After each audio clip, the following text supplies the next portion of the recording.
Instability in Russia. Is Putin's grip on power loosening? Hi there, everyone. I'm Jeff, and this is Plain English. Here at Plain English, we use current events and trending topics to help you upgrade your English. There are two halves to each audio lesson.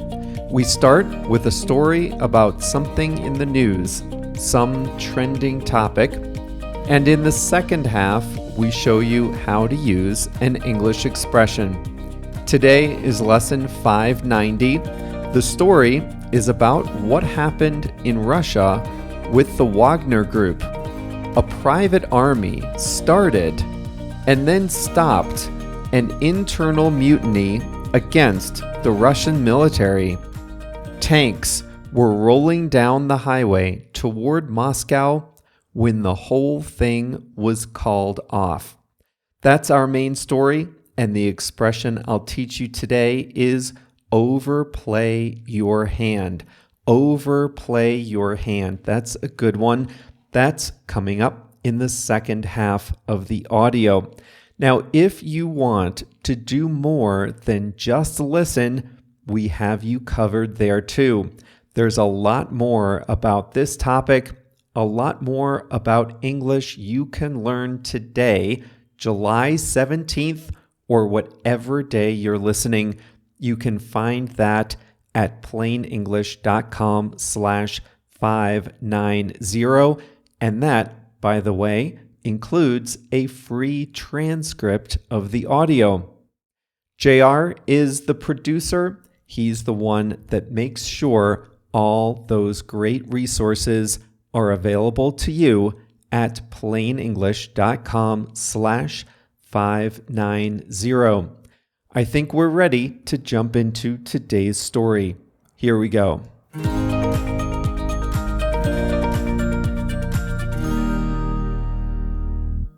One hallmark of Vladimir Putin's leadership style, if you can call it that, is to create rivalries among the people below him. If everyone feels threatened all of the time, then nobody can amass enough power or gain enough confidence to depose the leader. The Wagner Group was a private army. To most people in stable, peaceful countries, this sounds weird. Only the government has war-making abilities. But years ago, Putin decided he wanted an army outside the regular chain of command. So he turned to the Wagner Group, a privately owned paramilitary organization. The details were kept hidden, but the group was supposedly co-founded by Yevgeny Prigozhin. Prigozhin spent years in a Soviet prison. When he got out, he started a catering business, which later became the company that served the Russian president meals at state dinners. Having a private army did two things for Putin. First, he could send this army to fight in places like Africa, and Putin could deny that he was the one who sent them there. The army could do his dirty work around the world, and Putin could escape official blame. The other thing it did is it served as a constant low-level rival to Russia's official defense ministry. Nobody in the defense ministry could feel truly safe in their jobs, knowing their boss also commanded a separate, off-the-books army. For years, the Wagner Group was a secret. Prigozhin denied he was involved in any army. The Russian government denied the Wagner Group existed. Private armies are notionally illegal in Russia. But then Russia launched its war against Ukraine. To prosecute the war, Putin needed more than just the soldiers in the regular army. So he sent the Wagner Group to fight in Ukraine too. The Russian government paid Wagner Group for its wartime services.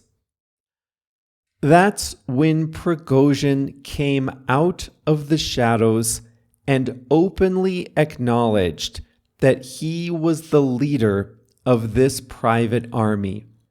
And the Wagner Group had success in Ukraine.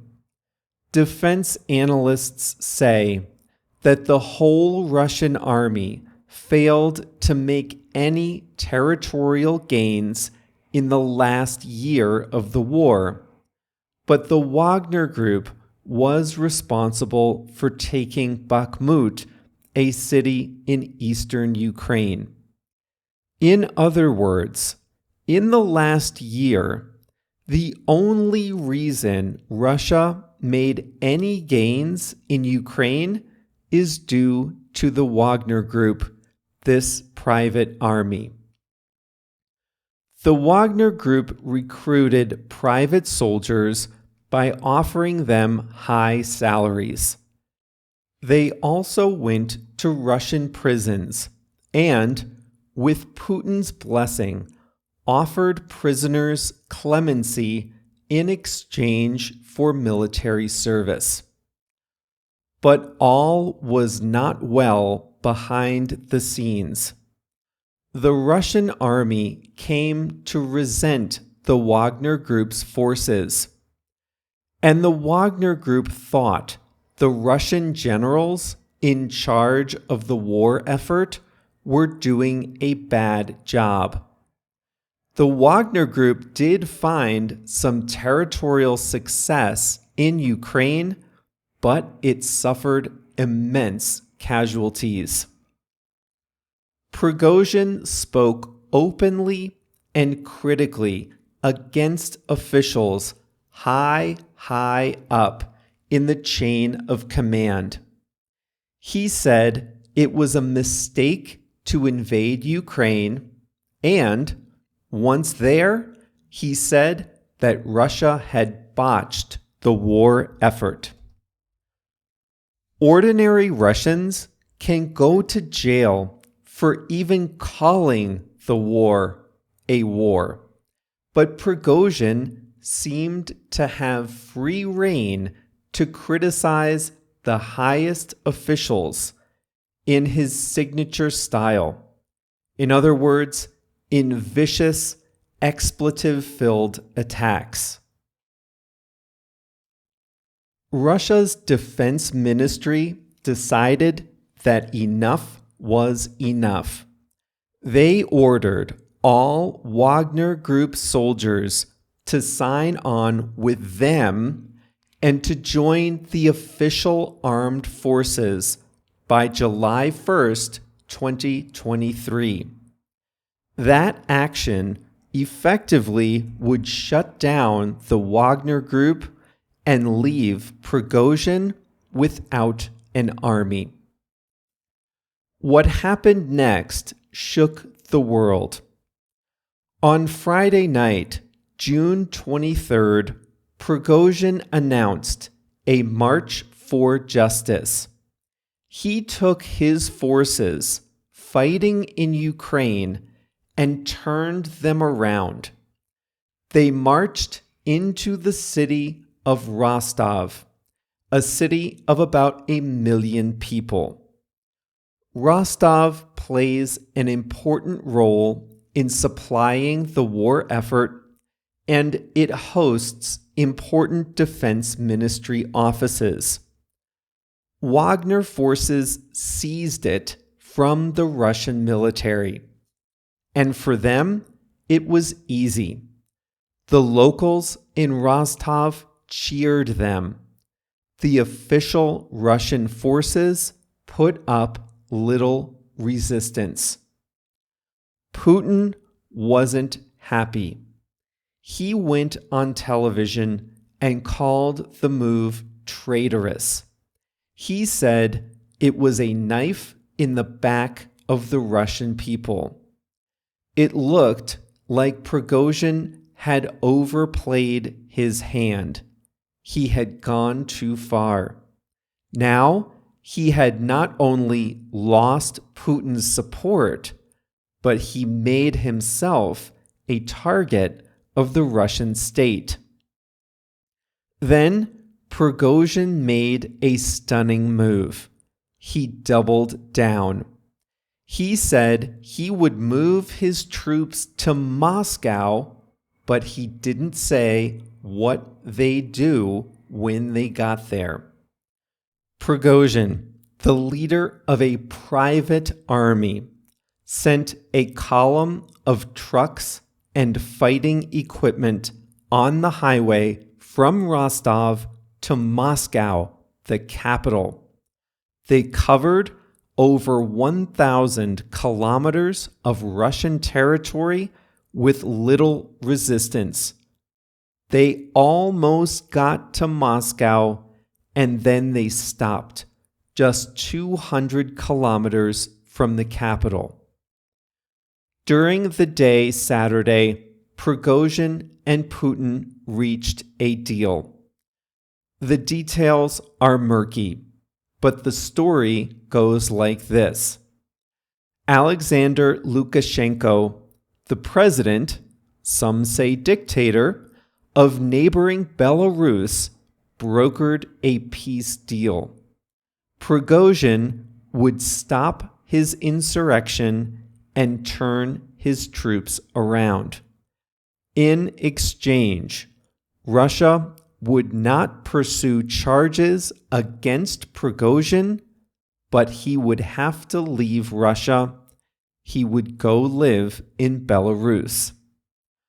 The crisis was over almost as fast as it started. The whole thing lasted less than 36 hours. For a tense day, there seemed to be a real possibility of a coup or even a civil war in Russia. Prigozhin appeared to have kept his word and left Russia. He was seen in Belarus. But just last week, questions surfaced again about whether he had stayed there or gone back to Russia. Russia has given former Wagner Group soldiers the option to sign with the Russian army, follow Prigozhin to Belarus, or simply go home. It appears that Putin has survived the gravest challenge yet to his 23-year rule. But the consensus is that he is deeply weakened. Somehow, he let a private army march 1,000 kilometers through his country almost to the capital. What was the real Russian military doing that whole time? How did a private army do that so easily? Is Russia's military really that weak? Or did Prigozhin have supporters high up in the Russian Defense Ministry? Flight trackers showed Putin's presidential plane leaving Moscow during the chaos on Saturday, though the government said Putin remained in the Kremlin. Putin's image as the strongman, as a leader, as the one in charge, that has been seriously weakened. That doesn't necessarily mean the end is near. Leaders can use a brutal combination of repression, violence, and deprivation to stay in power long after they have been weakened and lost the support of the public. Just look at Nicolas Maduro. But it does look like Putin's image in Russia will never be the same.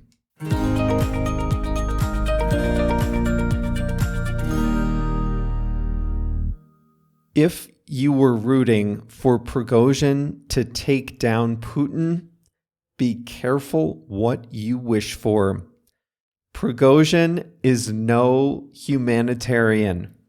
His preferred way of executing soldiers is to crush their heads with a sledgehammer. Meanwhile, Lukashenko clearly enjoyed his time in the spotlight. He's been seen as Putin's errand boy for so long. Now he got to play the hero statesman, supposedly saving Putin from a potential mutiny or worse. Lukashenko said he's looking forward to learning all kinds of positive lessons from having Prigozhin in his country. Or not. Last week, Lukashenko said that Prigozhin had already left Belarus, and there was open speculation about whether he had gone back to Russia or not. This story may yet have another chapter.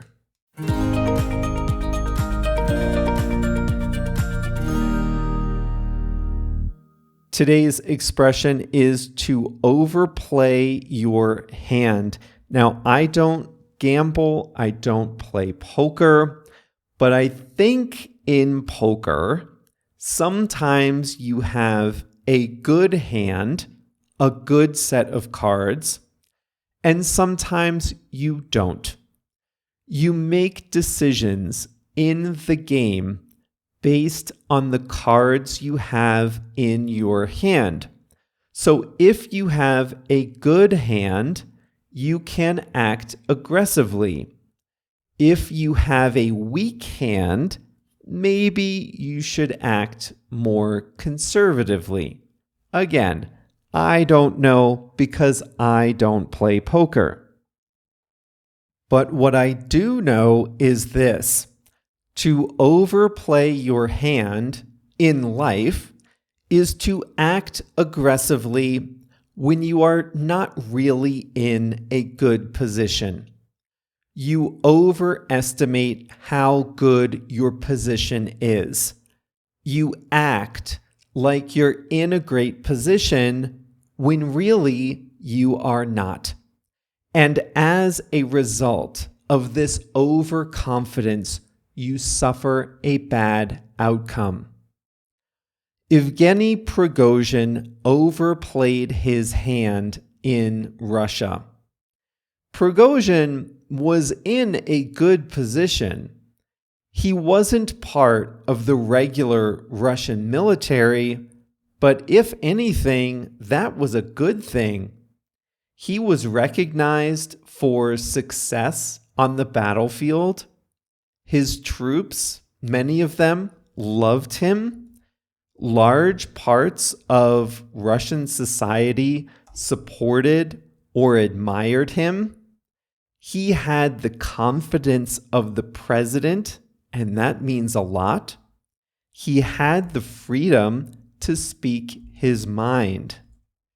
So when the Russian military moved to force all his Wagner Group troops to join the official armed forces, Prigozhin reacted. He and his army took control of a Russian city away from the Russian army, and then they marched toward Moscow. That was too much. Prigozhin overplayed his hand. Listen, Prigozhin had a good position in Russia, but nobody is above Putin. Nobody can be seen to threaten him. This Prigozhin acted too confidently, he acted too aggressively, and he suffered the consequences as a result. Life in Minsk probably doesn't have the same glamour as life in Moscow or St. Petersburg, and his family remains in Russia. So he's not in a good position anymore. Walmart is the biggest retailer in America. It is the biggest retailer in the Fortune 500 list of big companies. Its enormous discount stores serve up everything from groceries to clothing to sports and automotive equipment. Walmart became America's biggest retailer in 1990. In 1997, it decided to make its move into Germany. This would be the first step into its European expansion. Walmart seemed unstoppable in the United States. The company's ruthless cost cutting kept prices low, and consumers appreciated the everyday low prices they could find at the discount store. But when it moved into Germany, Walmart overplayed its hand. It acted too confidently. It acted too aggressively, and it paid the price for its overconfidence. Walmart was the retailing king in America, but it was not the retailing king of the world. In fact, the formula that worked so well in America did not transfer to the German market. Walmart's main competitive advantage was its low prices. But Germany had a number of laws and protections that prevented Walmart from offering very low prices. Walmart opened over 80 stores in Germany. The company eventually sold them all at a huge loss and exited the German market. This is a case of a business overplaying its hand. It acted too confidently, more confidently than the situation warranted, and in the end, Walmart paid the price. The last time I started a new job, not plain English, was in 2009. I started with one other person. We'll call him Matthew, not his real name. Matthew had applied for multiple jobs and was hired with me at my old company.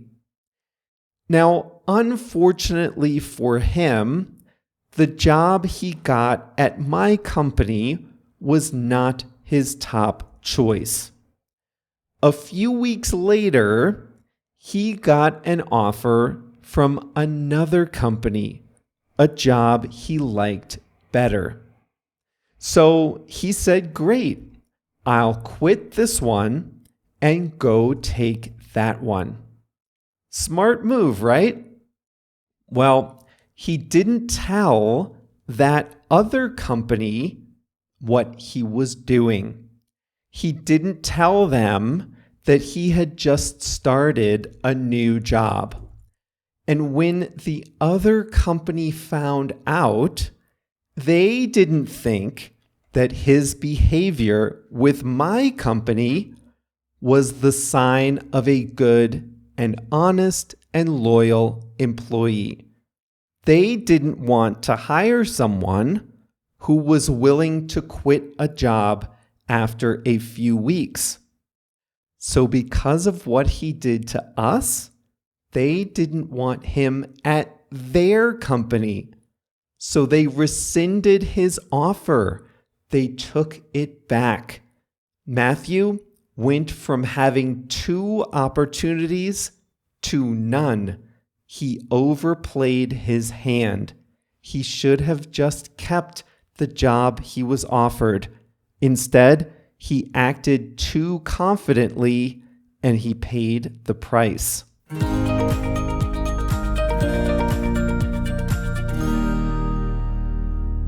Today's quote of the week is from Bob Goff.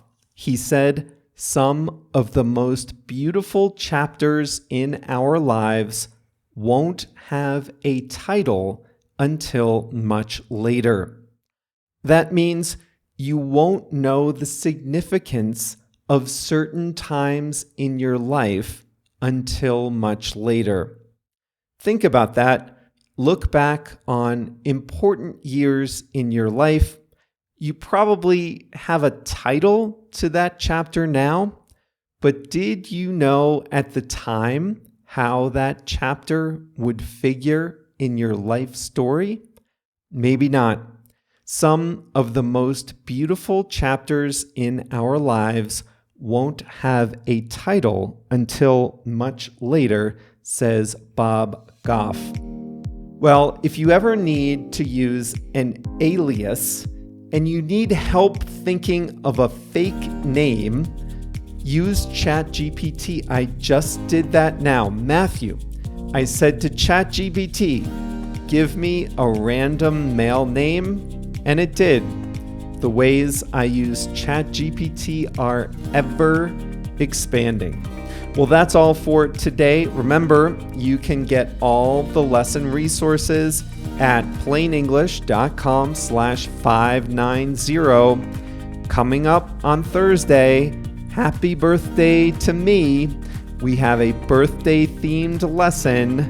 If you're in Asia, if you have friends in South Korea, you might know what this is about.